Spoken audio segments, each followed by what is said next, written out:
তারাবির নামাজ পড়েছি কিন্তু আল্লাহকে দেখি নাই, যে রবকে দেখলাম না কিছুই তো পাইলাম না। আলেম বলবে রমজান মাস সারাটা দিন উপবাস থেকেছি, রোজা রেখেছি কিন্তু রবকে দেখতে পাই নাই, রবকে দেখি নাই মানে কিছুই তো পাই নাই। এবার সমস্ত মানুষ একত্রিত হয়ে আল্লাহকে ডেকে বলবে মালিক আপনাকে দেখি নাই, কিছুই তো পাই নাই, আপনার দেখা চাই। বলেন সুবহানাল্লাহ। যারা রোজাদার এদেরকে আল্লাহ তাআলা হাসরের ময়দানে আল্লাহর দর্শন দিবেন। আল্লাহু আকবার বলেন। এই যারা রোজা রাখবে সেই রবকে হাসরের ময়দানে তারা দেখতে পারবে। আরেকটা হাদিস পড়ছে, আল্লাহ রাসূল বলেন হাদিসের মধ্যে আসিয়ামু জুন্নাতুন মা লাম ইয়াখরুকহা, রোজাটা হলো ডাল স্বরূপ, যদি রোজাটা ছিঁড়ে ফাড়া না হয়। প্রশ্ন থেকে যায় রোজা আবার কিভাবে ছিঁড়া ফাড়া ফাটা টুটা হয়? এই রোজাটা আল্লাহ রাসূল বলেন গীবত করার মাধ্যমে, মিথ্যা কথার মাধ্যমে ছিঁড়া ফাড়া টুটা রোজা হয়ে যায়। এই রোজা দুনিয়ার যেমন শক্ত ডাল ছাড়া আক্রমণ করা যায় না, ঠিকভাবে সহি শুদ্ধ রোজা ছাড়া আপনার হাসরের ময়দানে জাহান্নামের আগুন থেকে বাঁচতে পারবেন না। বলেন সুবহানাল্লাহ। এই হাসরের ময়দানে যে জাহান্নামের আগুন থেকে বাঁচবেন, এই রোজাটাও হতে পারবে, রোজাটাও সহি সালেম সঠিক রোজা হতে হবে। বুজুর্গানে দিন লিখছেন রোজাটা সহি হয় ৬টা শর্তের মাধ্যমে। কয়টা শর্ত বলেন? ৬টা শর্তের মাধ্যমে রোজাটা সহি হয়। ১ নম্বর হলো চোখের হেফাজত করতে হবে। এ নবীর উম্মত রোজা রাখছো, চোখের হিফাজত করতে হবে। চক্ষু দ্বারা বেগানা নারীকে দেখতে পারবে না, চোখ দ্বারা নাচ গান দেখতে পারবে না। আজকে মুসলমানের সন্তান, যুবক সন্তান রোজা রাইখা রাইখা সারাদিন মোবাইলের মাধ্যমে নাটক দেখতেছে, সিনেমা দেখতেছে, বাউল গান দেখতেছে, হিন্দু গান দেখতেছে। কথা বলেন ঠিক কিনা? চোখের হেফাজত হয়েছে নাকি হয় নাই? ১ নম্বর রোজাটাকে সহি করার জন্য ৬টা শর্তের মধ্যে ১ নম্বর হলো চোখের হেফাজত করতে হবে। চোখের মাধ্যমে কোনো গুনাহ করা যাবে না। ২ নম্বর হলো জবানের হেফাজত, জবান দ্বারা মিথ্যা কথা বলবা না, জবান দ্বারা গীবত করবা না। নিজেরাই তাকে দেখবেন সমাজের মানুষ শুধু মিথ্যা কথা বলে, মিথ্যা কথা বলে, মিথ্যা কথা বলেন। কথা বলেন ঠিক কিনা?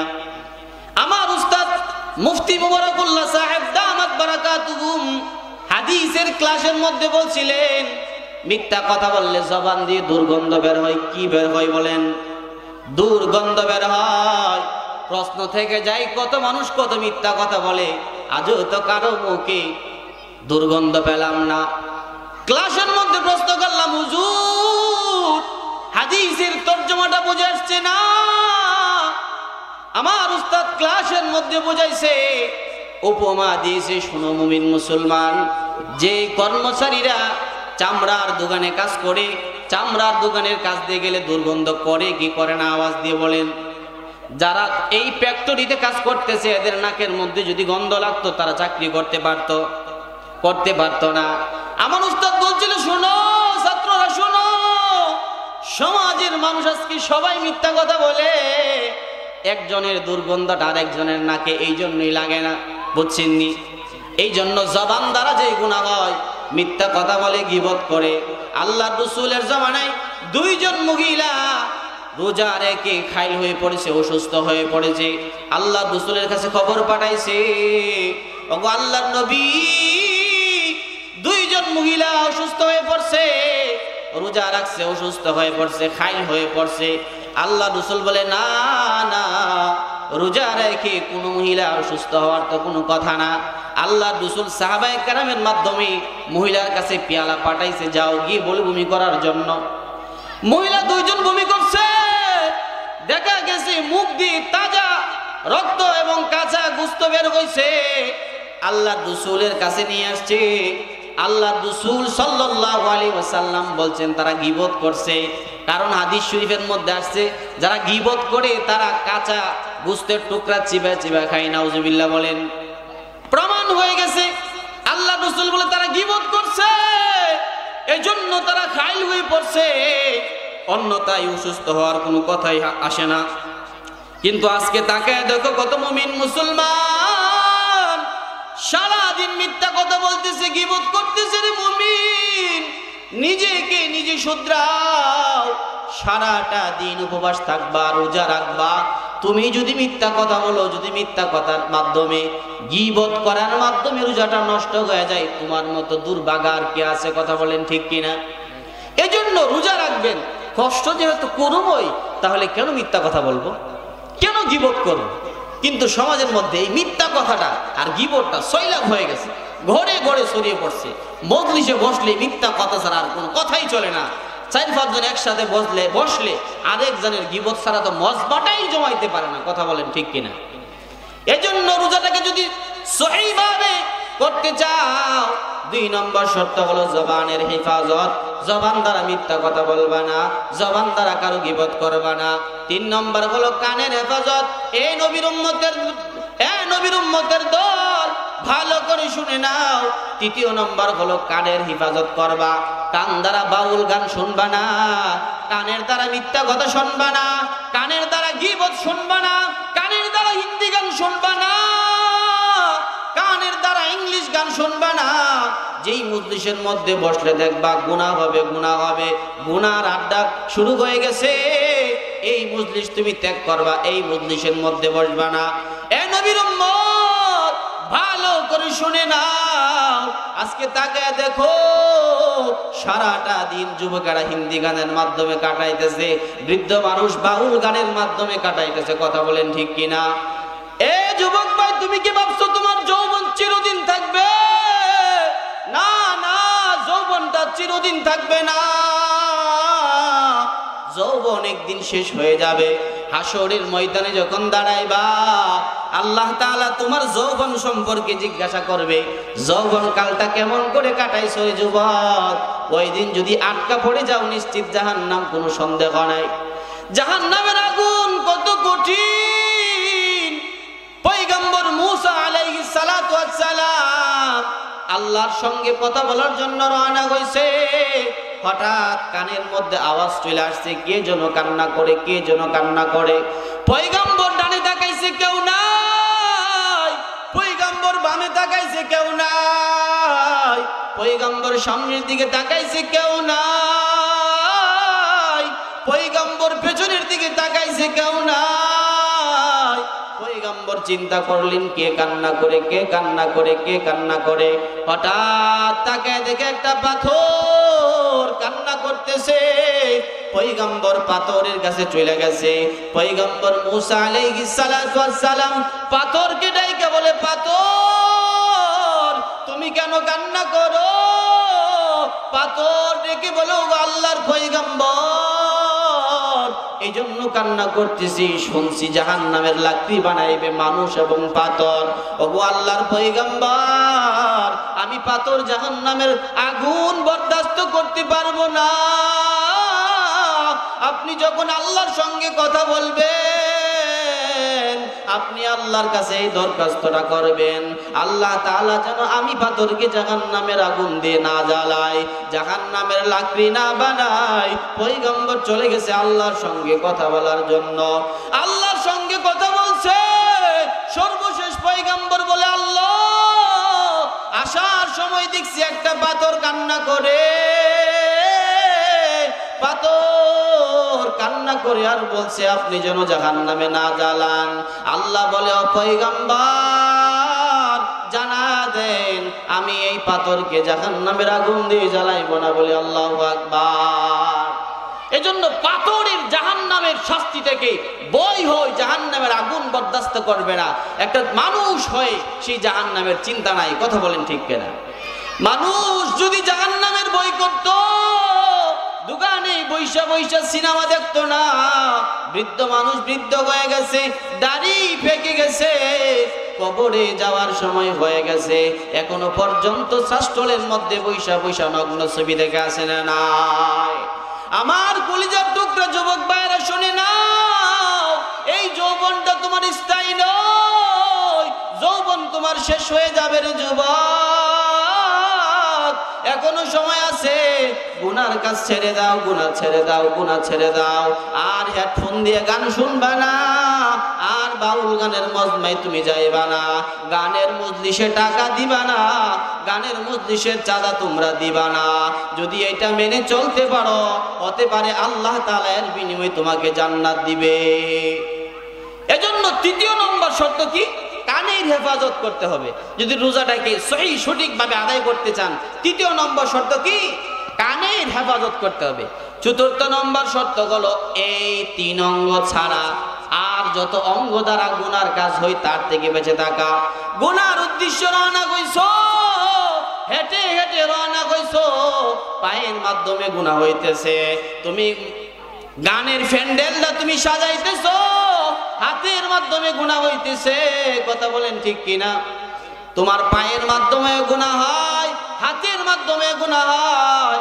আফসোস এবং পরিতাপের বিষয় হলো আজকে যুবকরা এমন হয়েছে, এক গ্রাম থেকে আরেক গ্রাম রাত্রে হেঁটে চলে যায় গান দেখার জন্য। কথা বলেন আছে না নাই? এজন্য চতুর্থ নম্বর শর্ত হলো এই 3 অঙ্গ ব্যতীত আর যত অঙ্গ দ্বারা গুনাহ হয় এর থেকেও বেশি বেঁচে থাকতে হবে। 5 নম্বর হলো বেশি না খাওয়া। যদি বেশি খান তাহলে আপনার চলতে কষ্ট হয়ে যাবে। কম খাবেন, আরামে থাকবেন, রোজা রাখতে পারবেন। 5 নম্বর শর্তটা পালন করবেন। 6 নম্বর শর্ত হলো সারাদিন উপবাস থাকছো, মনে মনে ভয় অন্তরে ঢুকাইবা, ভয় আহারে আমার রোজাটা কি কবুল হইতেছে কিনা। যদি রোজাটা কবুল না হয় সারাদিন উপবাস থাকলে কোনো লাভ হবে? কোনো লাভ হবে? এজন্য আল্লাহর ভয় অন্তরে ঢুকাও। আল্লাহর ভয় যদি অন্তরে ঢুকাইতে পারো, চোখের মাধ্যমে তুমি গুনাহ করবা না, জবানের মাধ্যমেও গুনাহ করবা না, কানের মাধ্যমেও গুনাহ করবা না। এই 3 অঙ্গ ছাড়া অন্য অঙ্গের মাধ্যমে তুমি গুনাহ করবা না, বেশি খাইবা না, এবং আল্লাহর কাছে তুমি এইভাবে আশায় থাকতে পারো যে আল্লাহ আমার রোজাটা কবুল হয়েছে কিনা। এই 6টা শর্ত যদি মানতে পারেন, বুজুর্গ এনে দিন বলেন, তাহলে আপনার রোজাটা পরিপূর্ণ হবে। 6টা শর্ত মানতে রাজি তো? এজন্য রমজান মাস আসতেছে, এই 6টা শর্ত মেনে চলবেন যেন আপনার আমার রোজাটা সহি হয়, সঠিক হয়। যেহেতু উপবাস থাকছি যেন কাজে লাগে, চিন্তাটা মনে থাকবে তো? এবার আসুন রমজান মাসে, এই রমজান মাসটা কেমন করে আমরা কাটাইব। হাদিস শরীফের মধ্যে আসছে, বান্দা রমজানে তুমি 4টি কাজ বেশি বেশি করে করবা। কয়টি কাজ বলেন? 4টি কাজ। 2টি কাজ এমন যে 2টা করবা আল্লাহকে সন্তুষ্টি করার জন্য। কাকে সন্তুষ্টি করার জন্য? আল্লাহকে। আর 2টি হলো নিজের জন্য, যে 2টা না করলে কোনো উপায় নাই। যেই 2টা হলো আল্লাহকে সন্তুষ্টি করার জন্য, 1 নম্বর হলো বেশি বেশি পড়বা লা ইলাহা ইল্লাল্লাহ, লা ইলাহা ইল্লাল্লাহ, লা ইলাহা ইল্লাল্লাহ। বান্দা তুমি চলতেছো, পড়ো লা ইলাহা ইল্লাল্লাহ, লা ইলাহা ইল্লাল্লাহ। জমির মধ্যে রওনা কইছো, হেঁটে হেঁটে চলতেছো, বলো লা ইলাহা ইল্লাল্লাহ। জমিতে কাজ করতেছে, পড়ো লা ইলাহা ইল্লাল্লাহ। ব্যবসায়িক ব্যবসা করতেছো, জবান দিয়ে পড়ো লা ইলাহা ইল্লাল্লাহ, লা ইলাহা ইল্লাল্লাহ। শ্রমিক আরেকজনের বাড়িতে কাজ করার জন্য রওনা হইছো, কাজ করো, ফাঁকে ফাঁকে পড়ো লা ইলাহা ইল্লাল্লাহ, লা ইলাহা ইল্লাল্লাহ, লা ইলাহা ইল্লাল্লাহ। সফরে বের হইছো, গাড়িতে চলতেছো, এরোপ্লেনে চলতেছো, নৌকায় চলতেছো, জবানটা জারি রাখো লা ইলাহা ইল্লাল্লাহ, লা ইলাহা ইল্লাল্লাহ। 2 নম্বর হলো বেশি বেশি পড়বা আস্তাগফিরুল্লাহ, আস্তাগফিরুল্লাহ, আস্তাগফিরুল্লাহ। বান্দা আস্তাগফিরুল্লাহর অভ্যাস করে নাও। আস্তাগফিরুল্লাহ পড়লে কি লাভ জানোনি? 1 নম্বরে আস্তাগফিরুল্লাহ পড়লে আল্লাহ তাআলা জিন্দেগীর সব গুনাহ মাফ করে দিবেন। বলি সুবহানাল্লাহ। জিন্দেগিতে কত অপরাধ করছেন আমি বলার দরকার নেই। নিজে নিজে যখন কেউ চিন্তা করবে শুয়ে শুয়ে, আহারি জিন্দেগিটা কেমন করে কাটাইছি, 30 বছর হয়ে গেছে, 40 বছর হয়ে গেছে, 60 বছর অতিবাহিত হয়ে গেছে, জিন্দেগিটা কেমন করে কাটাইছি, নিজে যখন নিজে চিন্তা করবেন খুঁজে বের করতে পারবেন আমি কি ভালো মানুষ নাকি অপরাধী নাকি গুনাহগার। কথা বলেন ঠিক কিনা? এজন্য বেশি বেশি ইস্তেগফার করবেন। বেশি বেশি যদি ইস্তেগফার করতে পারেন তাহলে জিন্দেগীর সব গুনাহ আল্লাহ তাআলা মাফ করে দিবে। সুবহানাল্লাহ বলেন। এই নবীর উম্মত ইস্তেগফারের আরো ফজিলত শুনে নাও। ইমাম আহমদ ইবনে হাম্বল রাহমাতুল্লাহি আলাইহি হাদিস সংকলনের উদ্দেশ্যে ঘর থেকে বের হয়েছে। সফর করতে করতে রাত্র হয়ে গেছে। ইমাম আহমদ ইবনে হাম্বল চিন্তা করে কোথায় রাত্রি কাটাইবো। এক গ্রাম থেকে আরেক গ্রামে চলে গেছে। তখন তো মিডিয়ার যুগ ছিল না যে একজনকে আরেকজন চিনবে।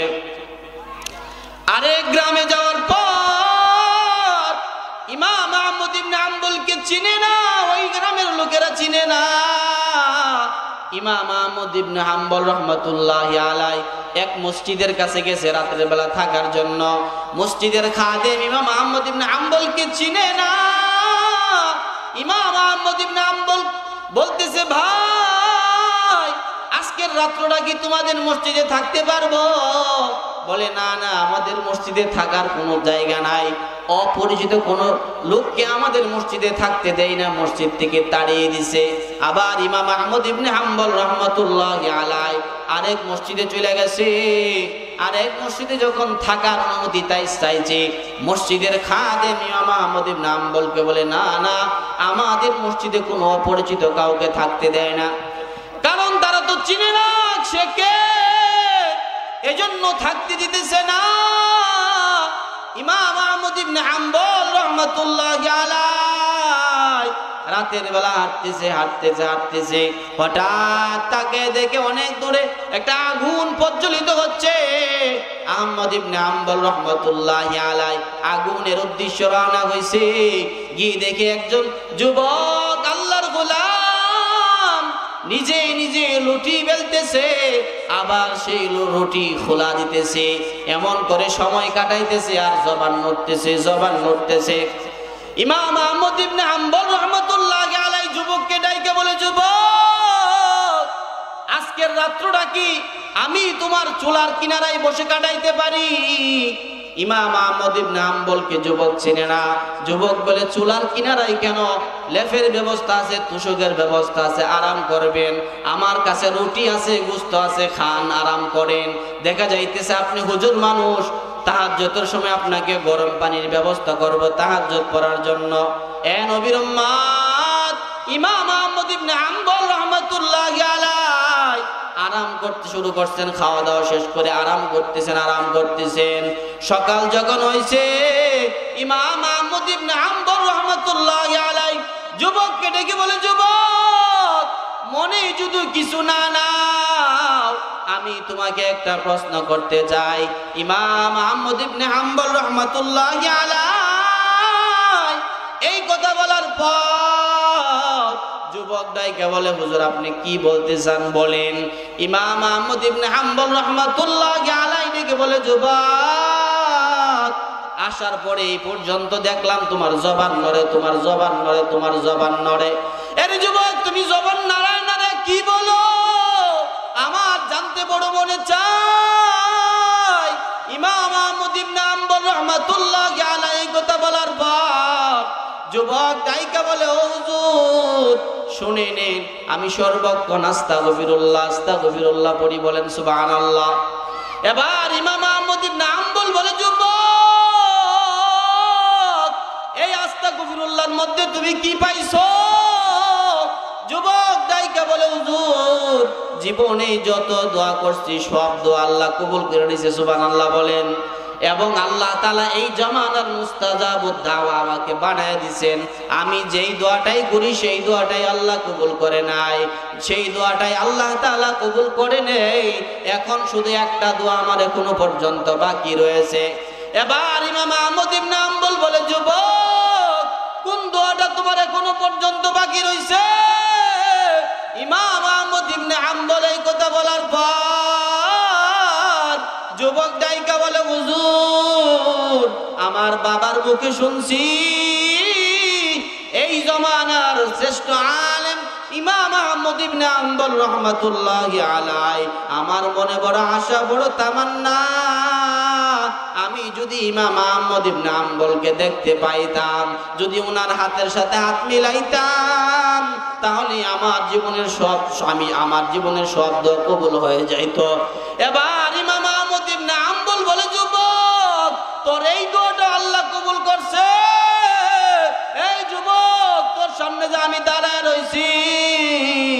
আমি এই জমানার ইমাম আহমদ ইবনে হাম্বল। বলেন সুবহানাল্লাহ। এই যুবক আল্লাহ তাআলা কত সুন্দর করে মসজিদের মধ্যে থাকার জায়গা আল্লাহ তাআলা ব্যবস্থা করে নাই, যুবকের কাছে আল্লাহ তাআলা পাঠাইছে। কেন? সে আস্তাগফিরুল্লাহ পড়তে পড়তে মুস্তাজাবুদ দাওয়া হয়ে গেছে, সব দোয়া তার আল্লাহ তাআলা কবুল করছে। এই দোয়াটা তো কবুল করার দরকার আছে, কথা বলেন ঠিক কিনা? এই জন্য আল্লাহ তাআলা তাকে এই যুবকের কাছে পাঠাই দিছে। এই জন্য আস্তাগফিরুল্লাহ পড়ার দরকার আছে না নাই? আল্লাহ রাসূলের প্রিয় সাহাবী হযরত আবু হুরায়রা রাদিয়াল্লাহু আনহু, পয়গম্বরের বড় আদরের সাহাবী। হাদিসের কিতাবের মধ্যে যত হাদিস আসছে তন্মধ্যে সবচাইতে বেশি হাদিস বর্ণনা করেছেন আবু হুরায়রা রাদিয়াল্লাহু আনহু। আবু হুরায়রা রাদিয়াল্লাহু আনহু একদিন রাস্তা দিয়ে চলতেছে, হঠাৎ একজন মহিলা ডাক দিয়েছে, আবু হুরায়রা দাঁড়াও দাঁড়াও, তোমার সঙ্গে আমার কথা আছে। আবু হুরায়রা প্রতি উত্তরে বলে, ও মহিলা শোনো, আমার সঙ্গে তুমি কথা বলবা, তবে আমার কাছাকাছি আসতে পারবা না, দূর থেকে কথা বলতে হবে। কারণ নারী এবং পুরুষ যখন একত্রিত হয় সেই জায়গায় আরেকজন চলে আসে। সে কে বলেন? শয়তান। সে কে? আবু হুরায়রা বলতেছে, ও মহিলা শোনো, কথা বলবা, আমার কাছে আসতে পারবা না, দূর থেকে কথা বলো, তুমি কি বলতে চাও? আবু হুরায়রা এই কথা বলার পর মহিলা ডাইকে বলে, আবু হুরায়রা, আমার ফ্যামিলিতে জানে আমার থেকে বড় ভালো মানুষ কেউ নাই, সবাই জানে আমি সবচাইতে ভালো, আমার বংশধরের সবাই জানে আমি সবচাইতে ভালো মানুষ। তবে আবু হুরায়রা, গোপনে এমন একটা অপরাধ করছি যে অপরাধটা আমার বাড়ির কেউ জানে না, আমার ভাই বোনেরা জানে না, আমার আব্বা আম্মা জানে না, আমার চাচা চাচিও জানে না, আমার বন্ধু বান্ধব কেউ জানে না। তারা যদি জানতো আমি যেই অপরাধটা করছি তারা আমাকে মহব্বত করতো না। আরে আবু হুরায়রা, আমি যখন পানি পান করতে যাই আমার তখন মনে হয় পানি আমাকে ধিক্কার দেই, পাপিষ্ঠ গুনাহগার, তুই কেমনে পানি পান করস, চইলা যা চইলা যা। আমি যখন খাবার খাইতে যাই আমার তখন মনে হয় খাবার আমাকে ধিক্কার দেই আর বলে, এই পাপিষ্ঠ, তুই খাবার খাইস না, তুই খাবার খাওয়ার উপযুক্ত না, তুই খাবার খাইস না। আমার এমন মনে হয়। আবু হুরায়রা বলে, কি অপরাধ করছো বলো, এমন কি অপরাধ তুমি করেছো? এবার মহিলা ডাইকা বলে, আবু হুরায়রা শুনে নাও, আমি যে অপরাধটা করছি, আমি গোপনে এক রাখালের সঙ্গে জিনা করছি, এই খবরটা কেউ জানে না, আপনজন কেউ জানে না, দূরের মানুষও কেউ জানে না। জিনা করার পরে যে সন্তানটা জন্মগ্রহণ করেছে এই সন্তানটাকে আমি নিজের হাতে চিপে মেরে ফেলছি। নাউজুবিল্লাহ বলেন। এরে আবু হুরায়রা শুধু এখানেই সমাপ্ত নয়, সন্তানটাকে নিজের হাতে চিপে হত্যা করার পর পাহাড়ের উপরে সন্তানটাকে নিয়ে গেছি, পাথর চাপা দিয়ে দিয়েছি। নাউজুবিল্লাহ বলেন। এ মহিলা বলতেছে, আবু হুরায়রা এত বড় অপরাধ করছি, বলো না এই অপরাধের কোনো ক্ষমা চিনি, আমি ক্ষমা পাবনি। আবু হুরায়রা এই কথা শোনার পরে বলে, না না, তুই ধ্বংস হয়ে যা, ধ্বংস হয়ে যা, তোর কোনো ক্ষমা নাই, তোর কোনো ক্ষমা নাই। মহিলা কাঁদতে কাঁদতে বাড়ির দিকে চলে গেছে, বাড়ির দিকে চলে গেছে। কিছুক্ষণ পরে আবু হুরায়রা মনে মনে চিন্তা করলেন, আরে এখনো পর্যন্ত তো নবী দুনিয়াতে বাকি আছে, আমি কেমন করে রায় দিয়ে দিলাম, নবীকে তো এখনো পর্যন্ত জিজ্ঞাসা করলাম না।